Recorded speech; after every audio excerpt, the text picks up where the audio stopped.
Hello friend, welcome back to my channel Priyanka blog. আজকে হচ্ছে বড় ননদদের বাড়ি এসেছি হনুমানজির পুজো দেখতে। তো এখন যাচ্ছি, দিদিরা সব মাঠে ধান কাটছে, মাঠের দিকে যাচ্ছি আমি আমার ছেলে। তো চলো মাঠে একটু হাওয়া খেতে যাচ্ছি। তো মাঠে অনেক ধান কাটা হয়ে গেছে। এই যে এখানে আমার দিদিদের ধান রাখছে, বয়ে নিয়ে এসে, এটা হচ্ছে দিদিদের বাগান। তো কোথায় ধান কাটছে দেখো, এই হেঁটে হেঁটে যাচ্ছি। হ্যাঁ, সেইখানে ধান কাটছে, চলো যাই। তো বজরংবলীর পুজো তোমাদের সাথে শেয়ার করব ভিডিও, তো দেখতে থাকো ভিডিও ব্লগটা। এই যে দেখো মাঠের দৃশ্য, সবুজ মাঠে হাওয়া খাবো, সন্ধ্যাবেলা চলে এসেছি। এই যে ধান কাটা হয়ে আছে, ওই দিক থেকে বেঁধে বেঁধে আসছে দিদি জামাইবাবু। তোমার ছেলে দেখে ছুটে চলে গেছে। এই যে কুরকুরের প্যাকেটে নিয়ে এসেছি ডাল ভাজা, আর আমার ছেলের কাছে আছে কুরকুরে, ও খাবে, ওই জন্য একটা জলের বোতল নিয়ে চলে এসেছি, ঠান্ডা ঠান্ডা জল। মাঠে বসে বসে কুরকুরে খাচ্ছে, জলের বোতল নিয়ে, পুরো ডাল ভাজা নিয়ে চলে এসছে বসে বসে। 10 টাকা মা, দেখো এই যে একটা পার আর একটা মার 10, অলমোস্ট 10 হয়। শিয়াল বেরিয়েছিল, অন্ধকার হয়ে গেছে, অন্ধকারে শিয়াল বেরিয়েছে। দিনের বেলা আর ওই দুপুর বেলা। হ্যাঁ,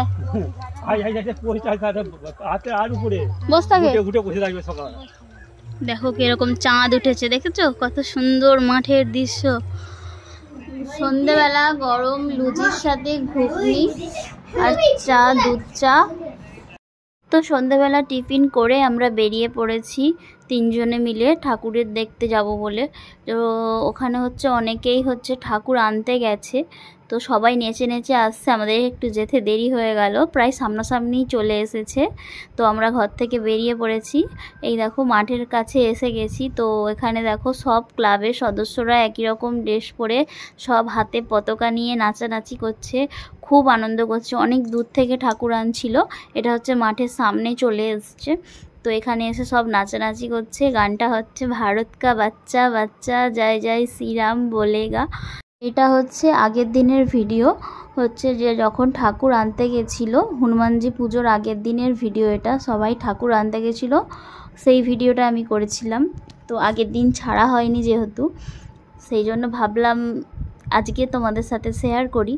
তো এরা খুবই আনন্দ করছিল, এতটাই আনন্দ করছিল মানে সীমার বাইরে, খুবই আনন্দ করেছে এরা। তারপর দেখো অনেকটা সামনে চলে আসার পর ঠাকুরটা, এরা দেখছিলাম যে লাঠি খেলছিল, সে সব লাঠি নিয়ে খেলা করে না, সেরকমভাবে এরা লাঠি খেলা খেলছিল। তো ভালোই হচ্ছিল, অনেক সদস্য ছিল দেখার জন্য ওখানে। তো অনেক মেয়েরাও গিয়েছিল এদের সাথে, পুরো গোটা গ্রামটাই প্রায় চলে গেছিলো ঠাকুর আনতে, অনেক দূর থেকে সব নেচে নেচে আসছে।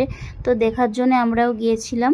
তো তারপর ওরা ঠাকুর প্যান্ডেলে রেখে দিয়ে তো চলে গেছিলো, তারপর আমরা বাড়ি চলে এসেছিলাম। এটা হচ্ছে তার পরের দিনে, যেদিনকে হনুমানজির পুজো। তো পরের দিনকে গেছিলাম, দেখলাম যে ঠাকুর পুজো হচ্ছে, একটু প্রদীপের তাপও নিয়ে নিলাম। তারপরে পুজো টুজো হয়ে যাওয়ার পরে আমরা হচ্ছে একটু দাঁড়িয়ে পড়েছিলাম। তো তারপর ওখানে দেখলাম যে ঠাকুরের যে প্রসাদ বিতরণ হচ্ছে, সেই জন্যে হচ্ছে বললাম যে না, এসেছি সেকালে ঠাকুরের প্রসাদ খেয়েই যাব। তো এখানে সবাই মিলে বেশ ভালো আনন্দ করছিল। প্রথমে চন্দ্রমিত দিল, তারপর চন্দ্রমিত খাওয়ার পর তারপর প্রসাদ দেওয়ার জন্য সবাই বলল দাঁড়াও, সবাইকে প্রসাদ দেওয়া হবে। তো দেখো ঠাকুরটা কিন্তু খুব সুন্দর বড় করে ঠাকুরটা করেছে, আর এইটা এখানেই রয়ে যাবে, একে বিসর্জন দেবে না। তো এখানে সব সময় পুজো হবে। তো এই যে প্রসাদটা দিচ্ছিল, আমরা প্রসাদ নিয়ে যেখানে যে সেই মাঠটার মধ্যে নাচানাচি হচ্ছিল, বড় বক্স। তো এখানে হরিনাম কীর্তন হবে আজকে, তো সেটা ওখানে দেখতে গেছিলাম কেমন কি হচ্ছে। তারপর দেখলাম কটা মেলা বসেছে আর ফুচকা বসেছে, আর তোমরা তো জানোই ফুচকা বসলে আমি না খেয়ে থাকতেই পারি না। তো আমার ছেলে আর আমি দুজনে মিলে পাতা নিয়ে নিলাম। তো আমাদের সাথে দিদি গিয়েছিল, দিদি ফুচকা খায়নি, তো আমরা দুজনে, আমি আর আমার ছেলে ফুচকা খেয়ে আজকের মতো ভিডিওটা এখানেই শেষ করছি। তো যারা যারা ফুচকা খেতে চাও চলে আসো, আর ব্লগটা ভালো লাগলে প্লিজ লাইক কমেন্ট শেয়ার করবো।